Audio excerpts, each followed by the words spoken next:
जय India friends, मेरा नाम संजय रसगनिया और मेरे चैनल एसएस एजुकेशन पाठशाला में आपका बहुत बहुत स्वागत है। आज का हमारा चर्चा का विषय है यूरोपीय यूनियन।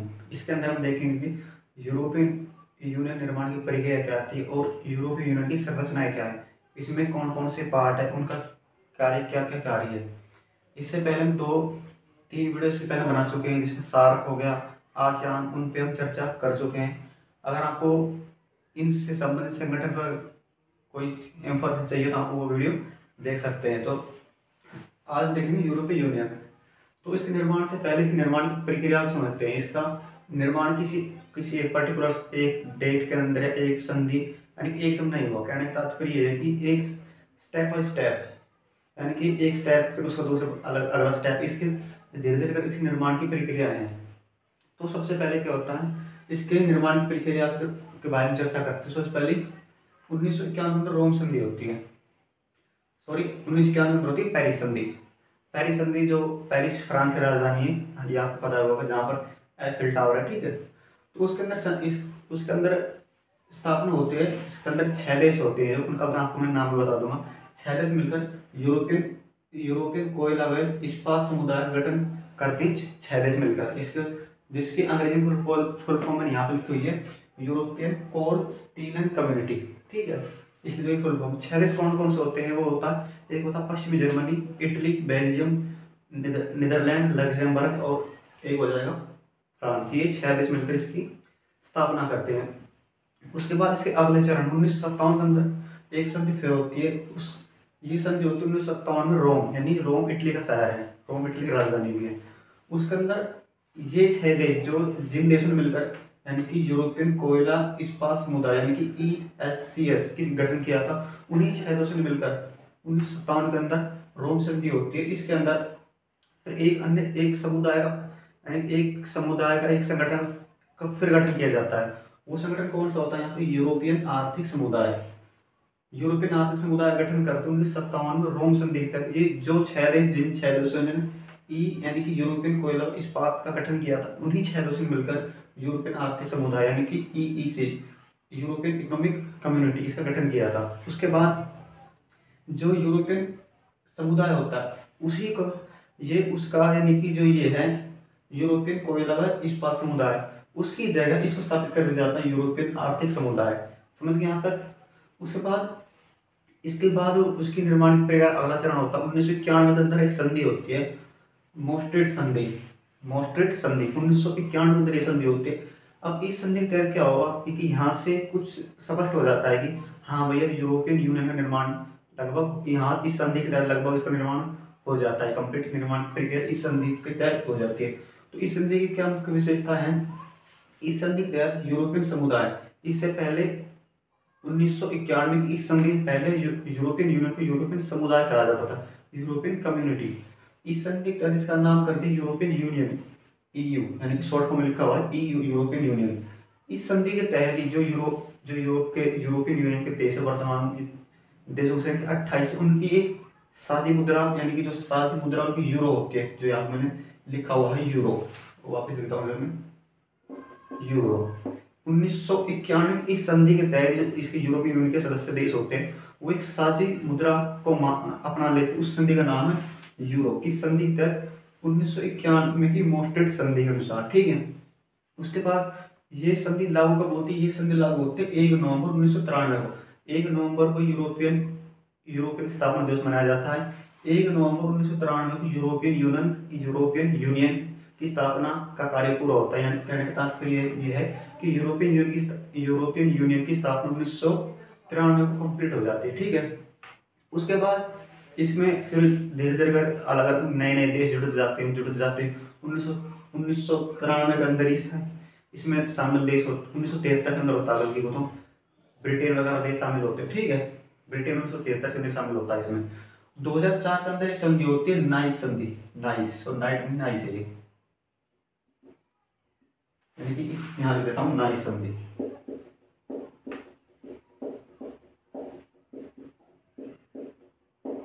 नाइस संधि, इस संधि के तहत इसमें 10 देश शामिल होते हैं। 2004 से कि इस संधि से पहले इसके अंदर 15 देश शामिल होते हैं।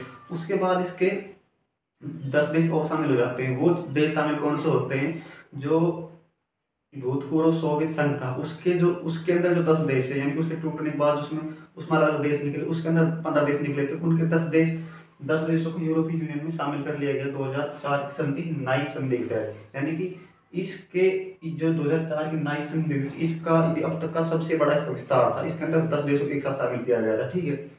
उसके बाद होती है 2004 में लिस्बन संधि। लिस्बन संधि होती है, इसके तहत जो इसमें सुधार किया गया है, इसको अपडेट किया गया है, इसके निर्माण की प्रक्रिया अच्छा किया गया, जिसमें इनकी किसी भी फैसले लेने में बहुत समय लगता था, उसकी निर्माण की प्रक्रिया उसको अच्छा किया गया। जो इसका जो यूरोपियन समुदाय का जो उसका जो मुख्यालय अध्यक्ष होता, उसका पहले कार्यकाल 6 देशों का होता, वो सॉरी 6 वर्ष का 6 मंथ का होता था। तो उसको रोटेट में सर्कल वाइज, अब इस देश का नंबर इस देश का नंबर, उसका कार्यकाल छोटा था। इस कारण जिस वजह से कोई अच्छा फैसला लेने में समस्या होती थी। उसके बाद लिस्बन संधि के तहत ही जो उसका अध्यक्ष होता था यूरोपियन यूनियन समुदाय का, उसके कार्यकाल को 2.5 वर्ष कर दिया गया। उसके बाद जो ये लिस्बन संधि 2000 होती है तो 7 में, लेकिन ये संधि लागू 2009 के अंदर होती है, ठीक है। तो ये यहाँ तो होगी इसके निर्माण की प्रक्रिया, यानी कि किस संधि के तहत क्या क्या कार्य हुआ, किस संधि में किस प्रकार की निर्माण भूमिका निभाई, ठीक है। इसके बाद देखते हैं हम अब 1993 के अंदर यूरोपियन यूनियन की स्थापना तो गई हो। अब इसके बाद देखते हैं इसके अंदर इसकी संरचना क्या है, इसके अंदर कौन कौन से इसके भाग है शामिल है, कौन सा कार्य भाग क्या कार्य करता है, उसके बारे में हम थोड़ा देख लेते हैं। उसके बाद देखते हैं हम इसके अंदर जो यूरोपियन यूनियन की संरचना, इसके जो मैं यहाँ लिखे 5 पार्ट है: यूरोपियन परिषद, यूरोपियन संघ परिषद, यूरोपियन संसद और यूरोपियन न्यायालय और यूरोपियन सेंट्रल बैंक, ठीक है। सबसे पहले देखते हैं यूरोपियन परिषद। जो यूरोपियन परिषद है, ये इसकी सबसे सर्वोच्च संस्था है, ठीक है। ये इसकी क्या है, ये इसकी सर्वोच्च संस्था तथा इसके अंदर कौन यूरोपियन परिषद के अंदर शामिल कौन, जितने भी 28 के 28 देश शामिल है, वर्तमान में देशों संख्या 28 है, उसके शासनाध्यक्ष या राष्ट्राध्यक्ष भाग लेते हैं, ठीक है। इसकी जो यूरोपियन परिषद है उसकी यानी कि हर 4 माह, हर 3 महीने में 3 4 बार होगी, यानी कि 12 मंथ होते हैं, यानी कि साल का तात्पर्य है कि साल में 4 बैठकें होती है, इसके अंदर 4 बैठक। इसमें भाग कौन लेते हैं, जो उस यूरोप के 28 देशों को जो उस देश के प्रतिनिधि होते हैं, किसी देश में प्रधानमंत्री हो सकता है, किसी देश में राष्ट्रपति हो सकता है, ठीक है। ये यूरोपियन यूनियन की सर्वोच्च संस्था है, ठीक है।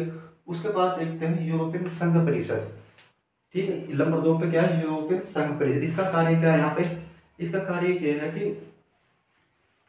ये जो यूरोपियन संघ परिषद है, इसके अंदर शामिल है यूरोपियन मंत्री परिषद है, ठीक है। इसका कार्य कानून का मसौदा तैयार करना, यानी कि कानून जो ड्राफ्ट करते हैं उनको तैयार करना, और उसके बाद उसकी विदेश नीति तैयार करना, विदेश नीति का निर्माण करना या विदेश नीति को तैयार करना, यानी कि यूरोपियन यूनियन के देशों की विदेश नीति किस प्रकार की होगी, किस प्रकार भविष्य में किस देश के साथ संबंध स्थापित करें, किस देश के साथ संबंध स्थापित नहीं करना है, किस देश के साथ यानी कि अच्छे संबंध स्थापित करने हैं, ठीक है। किस देश के साथ ज़्यादा अच्छे संबंध स्थापित है और अच्छे करने हैं, ठीक है। तो किस देश के साथ संबंध खराब, उसको उस देश के साथ संबंध अच्छा करना है। तो जो इसकी विदेश नीति निर्धारित करता है यूरोपियन संघ परिषद, और कानूनों का ड्राफ्ट तैयार करता है, यानी कानून मसौदा तैयार करता है, ठीक है। यहाँ तक ये हो गया। उसके बाद इसके अगला है यूरोपियन संसद, ठीक है। यूरोपियन संसद जो इसकी बैठक होती है, ये विश्व की दूसरी सबसे बड़ी संसद है। यहाँ पे जो यूरोपियन संसद है, ये विश्व की सबसे बड़ी हिसाब से देखो तो नंबर 2 पे आती है। नंबर 1 पे कौन आती है, नंबर 1 पे आती है यूएनओ की महासभा। उसके अंदर 93 देश है, इसके अंदर लगभग 28 देश है, ठीक है।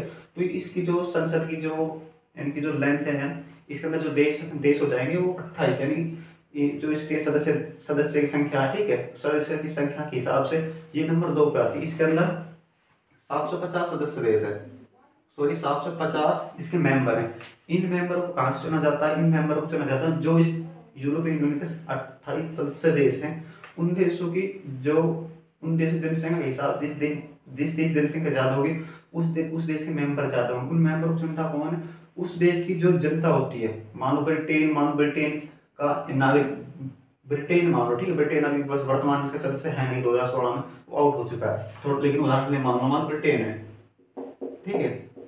अब ब्रिटेन मान लो अपने 20 प्रतिनिधि भेजने हैं यूरोपियन यूनियन में, तो उनको चुनेगी यूरोप जो ब्रिटेन की आम जनता है, जैसे वोट करेगी, ठीक है। तो यानी इस प्रकार के सदस्यों की वो उसका चुनाव होता है, ठीक है। उसके बाद इसकी अगला पॉइंट आता है यूरोपीय न्यायालय। यूरोपीय न्यायालय की स्थापना 1989 में हुई थी, ठीक है। इसकी स्थापना कब हुई थी? यूरोपियन यूनियन की स्थापना 1989 में। ये कहाँ पे? लग्जमबर्ग।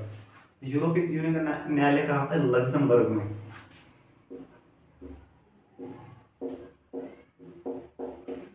लग्जमबर्ग, ठीक है।